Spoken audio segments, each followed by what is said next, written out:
यह एक पुरानी कहानी है। विक्रमपुर में राजा सिद्धार्थ राज्य करते थे। सिद्धार्थ बहुत क्रूर और हृदयहीन राजा था। वो हर दिन एक नई लड़की से शादी करता और अगले ही दिन उसे फांसी पर लटका देता। यदि कोई उसका विरोध करता तो उसे मृत्युदंड दिया जाता। राजा के इस क्रूर और निर्दयी निर्णय से उसकी प्रजा बहुत परेशान थी। राजा के मंत्री और दरबारी भी उससे बहुत परेशान थे, लेकिन उनमें राजा के सामने अपना गुस्सा जाहिर करने या उसे समझाने की कोशिश करने की हिम्मत नहीं थी। पूरा राज्य भय और सन्नाटे से भर गया। प्रजा को केवल इतना पता था कि राजा हर दिन एक नई लड़की से शादी करेगा और अगले ही दिन उसे फांसी पर लटका देगा। लेकिन वो ऐसा क्यों करेगा, इसके पीछे का कारण कोई नहीं जानता था।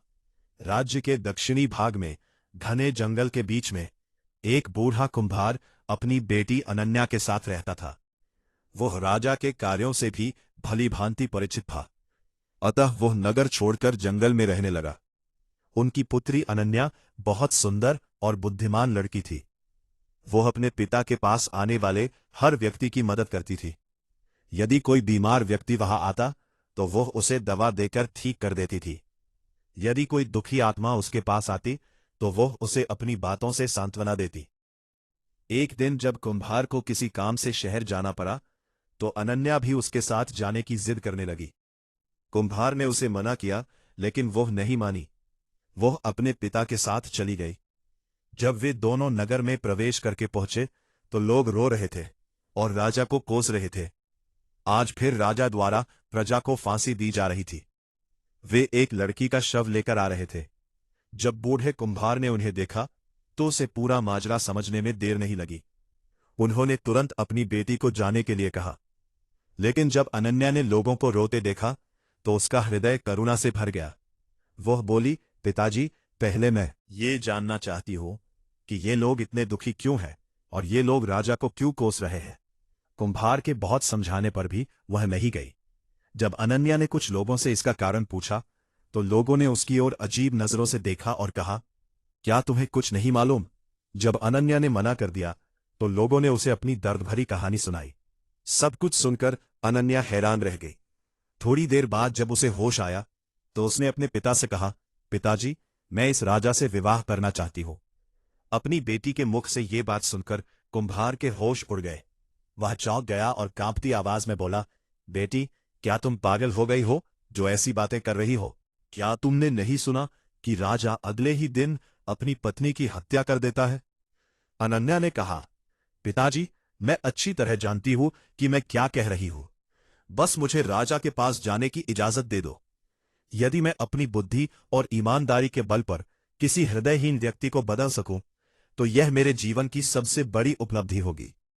अन्यथा न जाने कितनी निर्दोष लड़कियों को इस क्रूर राजा के लिए अपने प्राणों की आहुति देनी पड़ेगी। बहुत कुछ सुनने के बाद बूढ़े कुम्हार को अपनी बेटी की जिद के आगे झुकना पड़ा। उन्होंने भारी मन से अपनी बेटी को राजा सिद्धार्थ के पास जाने की इजाजत दे दी। अपने पिता की अनुमति पर अनन्या ने उनका स्वागत किया और दृढ़ निश्चय के साथ राजा के महल की ओर चल दी। अब आइए सबसे पहले यह जाने कि राजा ने अपनी अविवाहित पत्नी को शादी के एक दिन बाद ही फांसी पर क्यों लटका दिया। वह राजा शुरू से ही इतना क्रूर और हृदयहीन नहीं था। वह बहुत दयालु और देखभाल करने वाला राजा था। जब वह शादी के लिए तैयार हुए तो उनके पिता चंद्रसेन ने उनकी शादी मालती नाम की एक खूबसूरत लड़की से कर दी। मालती अत्यंत सुंदर और आकर्षक स्त्री थी। राजा सिद्धार्थ भी उससे प्रेम करते थे। वो अपनी पत्नी से दिलो जान से प्यार करने लगा। सब कुछ ठीक चल रहा था। तभी एक दिन राजा का पैर फिसल गया। एक दिन जब राजा दरबार से सीधे रानी के निवास पर पहुंचा और रानी के कक्ष में पहुंचा तो उसने जो देखा उसे देखकर वो दंग रह गया।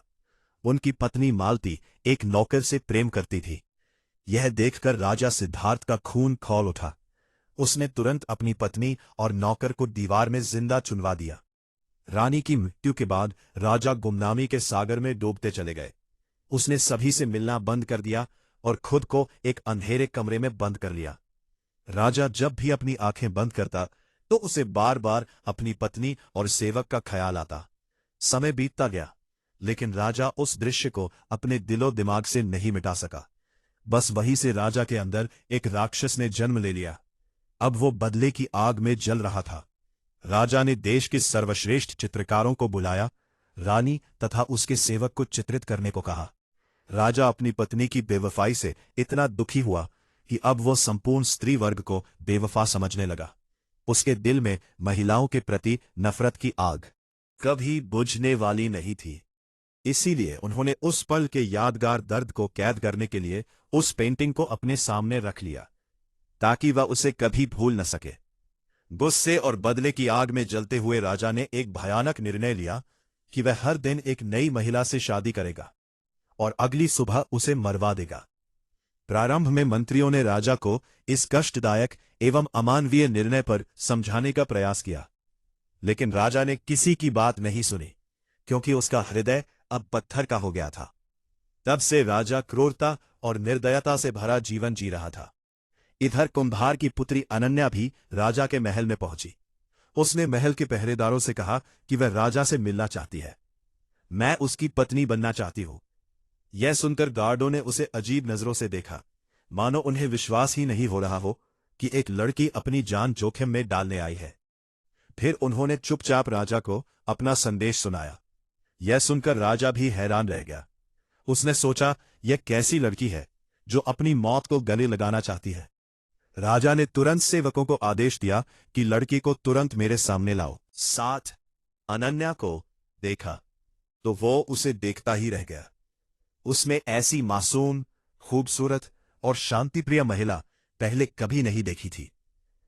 अनन्या की आंखों में एक अजीब सच्चाई और विश्वास था, जिसे राजा ने महसूस किया। सबसे पहले उसके चेहरे पर खुशी की हल्की सी मुस्कान आई, लेकिन फिर कुछ ही पलों में वो मुस्कान फीकी पड़ गई और उसके चेहरे पर निराशा लौट आई। राजा ने बड़ी गंभीरता से अनन्या से पूछा, तुम यहां क्यों आई हो? क्या तुम नहीं जानती कि मुझसे शादी करने का मतलब है अपनी मौत को गले लगाना? अनन्या ने एक दृढ़ निश्चयी वीर की भांति बिना किसी झिझक के राजा की आंखों में देखकर कहा, हे राजन, मैं आपके विषय में सब कुछ जानती हूं। सब कुछ जानने के बाद मैंने तुमसे शादी करने का फैसला किया है। राजा आश्चर्यचकित होकर बोला, यदि तुम सब कुछ जानती हो और यही तुम्हारा निर्णय है तो मुझे कोई आपत्ति नहीं है। हम कल तुमसे शादी करेंगे। अगले दिन राजा और कुंभार की बेटी अनन्या का विवाह हो गया। अब अनन्या उस राज्य की रानी और राजा की पत्नी बन गई थी। रात्रि के समय अनन्या सज धज कर अपने पति के सिंहासन पर बैठ गई और राजा की प्रतीक्षा करने लगी। उसकी आंखों में अविश्वसनीय विश्वास था, मानो उसने अपने जीवन की सबसे बड़ी चुनौती का सामना किया हो। थोड़ी देर में जब राजा वीर कक्ष में आए और अनन्या को दुल्हन के वेश में सजी धजी देखा, तो उसके सौंदर्य पर मोहित हो गए। लेकिन तभी उसका ध्यान दीवार पर गया और वो अपनी दिवंगत पत्नी की तस्वीर की ओर चला गया। उसकी आंखों में एक दर्द और गुस्सा उभर आया।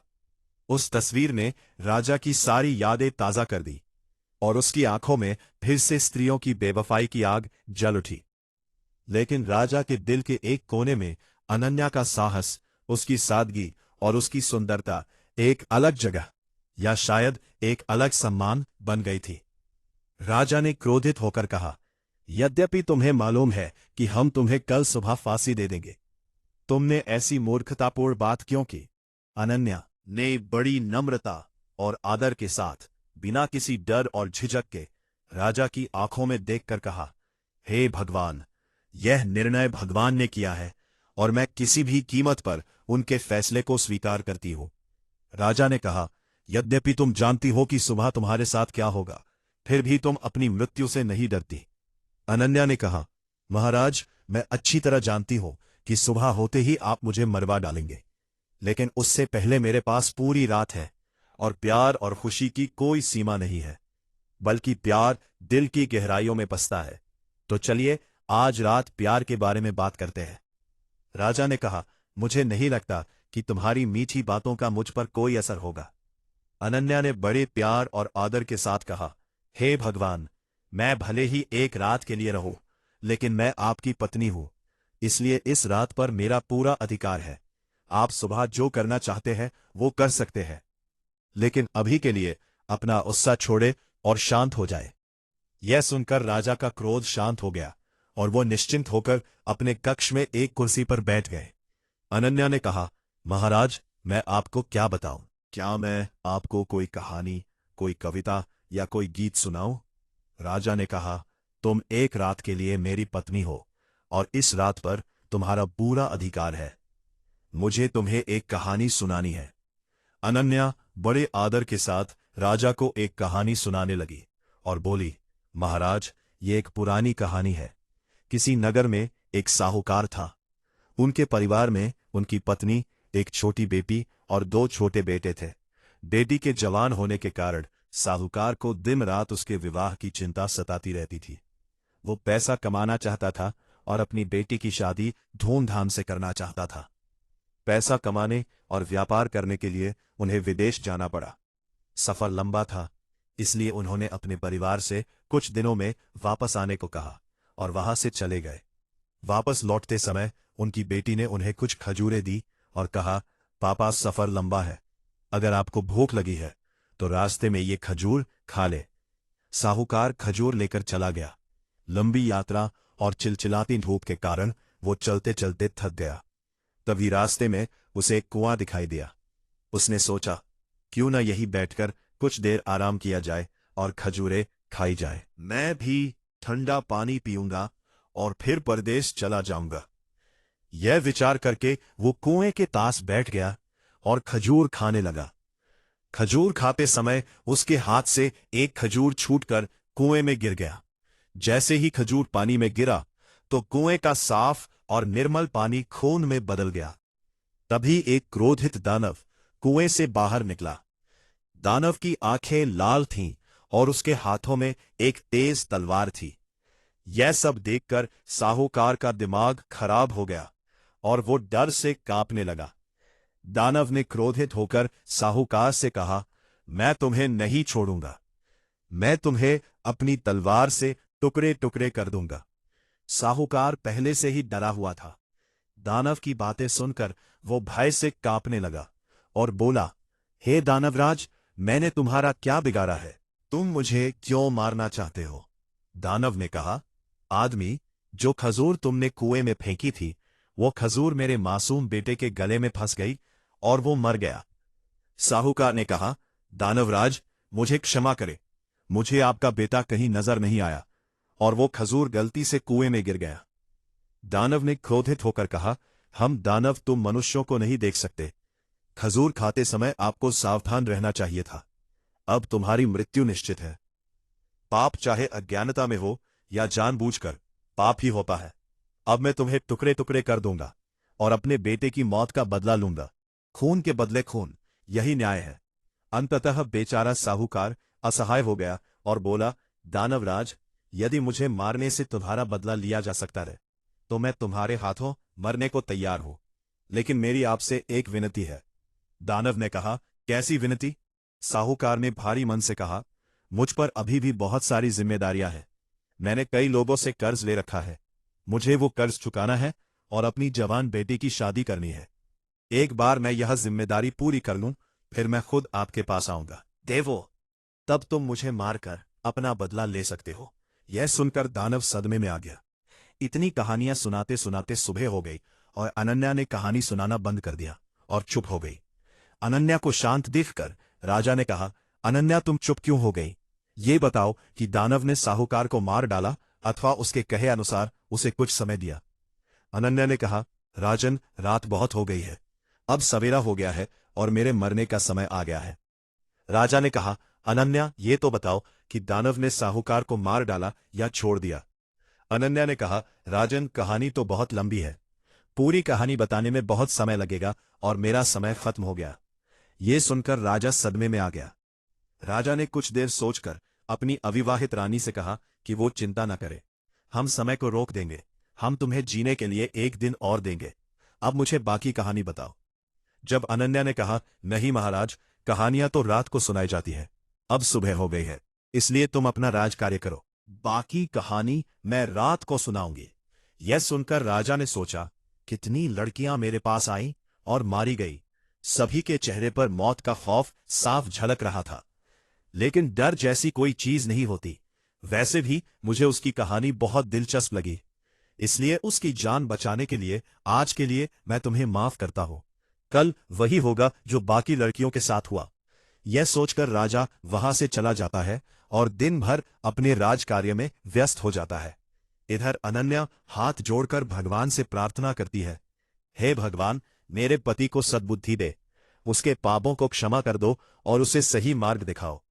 शाम को राजा अधीरता के साथ अनन्या के कक्ष में आते हैं और कहते हैं, अब जल्दी से कहानी सुनाना शुरू करें। राजा की अधीरता देखकर अनन्या कहती है, थोड़ा धैर्य रखें महाराज, सबसे पहले मैं आपके लिए खाना परोसूंगी। आप भोजन कर लीजिए, उसके बाद मैं बाकी कहानी सुनाना शुरू करूंगी। इतना कहकर अनन्या राजा को भोजन परोसने लगती है। राजा ने कहा, यह नौकरों का काम है, आप ऐसा क्यों कर रही हो? अनन्या ने बड़े प्रेम से कहा, नहीं महाराज, एक पत्नी का कर्तव्य है कि वह अपने पति की देखभाल करे। राजा ने कहा, तुम्हें अपना शेष जीवन मेरे साथ बिताने की जरूरत नहीं है, और वैसे भी आज रात के बाद नौकरों को ही ये सब काम करना है। अनन्या ने कहा, महाराज, आज रात ही सही, मुझे आपकी सेवा करने का मौका मिल गया। जब मैं मरूंगी तो इस शांति से मरूंगी कि जब तक संभव हो सका मैंने अपने पति की सेवा की। यह सुनकर राजा को बड़ी शांति हुई, लेकिन तभी उसे अपनी पत्नी की बेवफाई याद आई। राजा ने क्रोधित होकर कहा, मुझसे बेकार की बातें मत करो और जल्दी से कहानी सुनाना शुरू करो। राजा की बात सुनकर अनन्या बाकी कहानी सुनाती है और कहती है, साहूकार की बात सुनकर उसने कुछ देर सोचा और कहा, अगर मैं तुम्हें कुछ समय दूं तो तुम वापस कैसे आ सकते हो? साहूकार ने कहा, मैं भगवान की कसम खाता हूं, मैं अपना काम करूंगा और यहां वापस आऊंगा, और मैं अपने आप को तुम्हारे हवाले कर दूंगा, मुझ पर विश्वास करो। राजा ने कहा, ठीक है, मैं तुम्हें 1 महीना देता हूं। साहूकार ने राजा को धन्यवाद दिया और अपने घर चला गया। कुछ दिनों के बाद वो घर पहुंच गया। साहूकार को घर देखकर उसकी पत्नी और बच्चे प्रसन्न हुए। पत्नी ने कहा, महाराज, आप थक गए होंगे, अपने हाथ और चेहरा धो ले, मैं तुम्हारे लिए खाना परोसूंगी। उसने कहा, मुझे नहीं पता क्यों, लेकिन इस बार मैं बहुत घबरा गई थी। भगवान का शुक्र है, आप सुरक्षित घर आ गए। अपनी पत्नी के मुख से ऐसे वचन सुनकर साहूकार का हृदय दुख से भर गया। उसने सोचा, जब मैं हमेशा के लिए चला जाऊंगा तो मेरी पत्नी और बच्चों का क्या होगा? साहूकार ने अपने जीवन के शेष दिनों को एक कागज के टुकड़े पर लिख लिया और उसने हर दिन एक दिन मिटा दिया। समय धीरे धीरे बीत रहा था। इधर साहूकार के जीवन के बचे हुए दिनों भी धीरे धीरे बीत रहे थे। उन्होंने अपनी बेटी के लिए एक उपयुक्त रिश्ता देखा और उसकी शादी कर ली और उसकी विदाई की। साहूकार मन ही मन खुश भी हुआ और दुखी भी, क्योंकि आज की रात उसकी जिंदगी की आखिरी रात थी। कल उनका आखिरी दिन था। कल वह दानव उसे टुकड़े टुकड़े कर डालेगा। साहूकार बिस्तर पर लेटा हुआ यही सब सोच रहा था। उसे नींद नहीं आ रही थी। उनकी आंखें भर आईं। वह यही सोचता रहा कि उसकी मौत के बाद उसकी पत्नी और बच्चों का क्या होगा। दुखी मन से साहूकार उठ खड़ा हुआ और रोने लगा। उसके रोने की आवाज सुनकर उसकी पत्नी भी उठ गई। साहूकार को इस प्रकार रोता देख वो घबरा गई और उससे पूछा, क्या हुआ स्वामी, क्यों रो रहे हो? साहूकार ने पहले तो मामले को टालने की कोशिश की, लेकिन जब उसकी पत्नी ने इससे पूछा तो वो टूट गया और रोते हुए सारी बात अपनी पत्नी को बता दी। ये सब सुनकर साहूकार की पत्नी का दिल टूट गया। वो उठी और बोली, स्वामी, मैं आपकी जगह उस दानव के पास जाऊंगी, चाहे मुझे कुछ भी हो जाए, भले ही वो दानव मुझे मार डाले, मैं तुम्हें कुछ नहीं होने दूंगी। कहानी के बीच में राजा कहता है, वाह, दुनिया में ऐसी एक महिला है, ऐसी नेक और वफादार पत्नी के सामने देवदूत भी सर झुकाते हैं। अनन्या ने कहा, आप बिल्कुल ठीक कह रहे हैं महाराज, चरित्रहीन महिलाएं कुछ भी नहीं होती, लेकिन उनकी वजह से सभी महिलाओं पर उंगली उठाई जाती है और सभी को बराबर माना जाता है। यह सुनकर राजा बड़े सोच में पड़ गया। अनन्या ने शेष कथा सुनानी प्रारंभ की। साहूकार ने अपनी पत्नी से कहा, ऐसी बात मत कहो प्रिय, मेरे रहते ऐसा कभी नहीं हो सकता। अगर तुम्हें कुछ हो गया तो ये मेरे लिए शर्म की बात है। तुमने ये सोच भी कैसे लिया कि तुम मेरे बजाय उस दानव के पास जाओगी? अगर मैंने गलती की है तो मुझे इसकी सजा भुगतनी पड़ेगी। मेरे जाने के बाद बच्चों का ख्याल रखना, उन्हें मेरी कमी का एहसास कभी न होने देना। ऐसे ही बातों बातों में रात बीत जाती है और सुबह हो जाती है। साहूकार ने अपनी पत्नी और बच्चों को गले लगाया और उनके साथ विदा ली। लंबी यात्रा के बाद वह उस कुएं पर पहुंचा जहां उसे दानव मिला।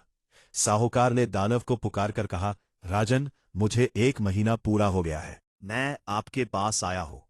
आओ, मेरी जान ले लो और अपना बदला लो। यह सुनकर दानव कुएं से बाहर आया और साहूकार से बोला, तुम बहुत बहादुर हो जो मौत के मुंह में आकर मेरे पास आए, लेकिन मैं तुम्हें नहीं मारूंगा क्योंकि मैंने तुम्हें माफ कर दिया है। दानव ने कहा, जब तुमने मुझसे समय मांगा तो मुझे तुम पर बिल्कुल भी विश्वास नहीं हुआ, इसलिए मैं तुम्हारा अनुसरण कर रहा था। तुमने जो भी कहा वह सत्य था। अब जाओ और अपनी पत्नी और बच्चों का ख्याल रखो, तुम्हारे बिना उनका रो रो कर बुरा हाल है। दानव की बातें सुनकर साहूकार की खुशी का ठिकाना नहीं रहा। उसने दानव को धन्यवाद दिया। कहानी के अंत तक राजा पूरी तरह भावुक हो गए। वह अब अनन्या की ओर स्नेह भरी दृष्टि से देख रहा था। अनन्या ने कहा, महाराज, एक व्यक्ति की गलती के लिए कई निर्दोष लोगों को दंड देना उचित नहीं है। सभी महिलाएं एक जैसी नहीं होती, इसलिए जब तक आप उस तस्वीर को अपने कमरे से नहीं हटाएंगे, आपका दर्द कभी कम नहीं होगा और आप हर महिला को चरित्रहीन समझोगे। यह सुनकर राजा ने अपनी बेवफा पत्नी की वह तस्वीर फाड़कर नष्ट कर दी। फिर उसने अनन्या का हाथ अपने हाथों में लेकर कहा, रानी, आज तुमने मेरा हृदय बदल दिया है। मैंने क्रोध में आकर बहुत सारे पाप किए हैं, लेकिन आज तुमने मेरी आंखें खोल दी। अनन्या ने कहा, राजन, यदि तुम मुझे मारना चाहते हो तो मार डालो, लेकिन मेरी आपसे एक विनती है कि आप मुझे मारे नहीं बल्कि खुद ही फांसी पर लटका दे। मैं नहीं चाहती कि कोई सिपाही मुझे छुए। यदि मैं तुम्हारे हाथों मर जाऊं, मेरे मन को शांति मिलेगी। राजा ने कहा, नहीं रानी, मैं तुम्हारे साथ कुछ नहीं करूंगा। मैं उस देवी को कैसे मार सकता हूं जिसने मेरा खोखला भ्रम तोड़ दिया और मुझे इस अपमानजनक जीवन से बाहर निकाल दिया। मैं तुम्हें हमेशा अपने कंधों पर रखूंगा। भगवान मुझे कभी माफ नहीं करेंगे, लेकिन अब मैं अपने शेष जीवन में अपनी खुशियां, अपनी प्रजा और आपके साथ बांटना चाहता हूं। जब कुम्हार को पता चला कि उसकी बेटी न केवल सुरक्षित है बल्कि उसने राजा की आंखें भी खोल दी है और राजा अब एक अच्छा इंसान बन गया है, तो उसकी खुशी का ठिकाना नहीं रहा। राजा सिद्धार्थ रानी अनन्या के साथ सुखी जीवन व्यतीत करने लगे। राजा ने रानी अनन्या की संवेदनशीलता और त्याग को समझा और अपने पुराने दर्द से छुटकारा पाने में सक्षम हुए। मेरे प्यारे दोस्तों, अगर आपको ये कहानी पसंद आई है तो कृपया हमारे चैनल दर्पण को सब्सक्राइब कर लें और इस कहानी को लाइक और शेयर करें। आप अपनी राय कमेंट बॉक्स में दे सकते हैं, जो हमारी प्रस्तुति को बेहतर करने में सहायक होगा। राधे राधे।